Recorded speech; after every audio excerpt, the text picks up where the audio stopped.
हम सरिता दास महा एखन जे छै से एकटा सियाराम पर में होरी के गीत स्वरचित गाबि रहल छी, अहाँ सब सुनू।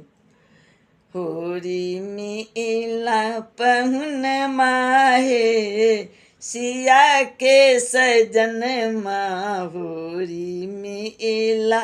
पहुन माहे सिया के सजन माँ, होरी मिला सिया के सजन माँ, सिया के सजन माँ, जनक के अंगन माँ, होरी मिला पहुन माहे सिया के सजन माँ, होरी मिला फागुन मास में होरी के दिन माँ, फागुन मास में होरी के दिन माँ, सजल धजल जनक अंगन माँ, होरी खेलथी पहुन माहे सिया के सजन माँ, होरी मिला पहुन माहे सिया के सजन माँ, होरी मिला पियर पीताम्बर राम जी के भिजेलनि, पियर पीताम्बर राम जी के भिजेलनि, सुंदर चुनरी सिया जी के भिजेलनि, सखी सबके भीजल बदन माए सिया के सजन माँ, होरी मिला पहुन माहे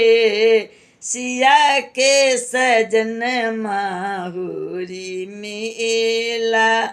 होरी खेलथी राम मन मुस्काबथी, होरी खेलथी राम मन मुस्काबथी, जनकपुर के नारी सब मुँह बिचकाबथी, होरी में रंग उड़ौलनि हे सिया के सजन माँ, होरी मिला पहुन माहे सिया के सजन माँ, होरी मिला भनहि सबिता दास राम संग वैदेही, भनहि सबिता दास राम संग वैदेही, होरी खेला क जोड़लनि सनेही, होरी खेला क जोड़लनि सनेही, धन्य भेल मिथिला नगरिया हे सिया के सजन माँ, होरी मिला पहुन माहे सिया के सजन माँ, होरी मिला पहुन माहे सिया के सजन माँ, होरी मिला।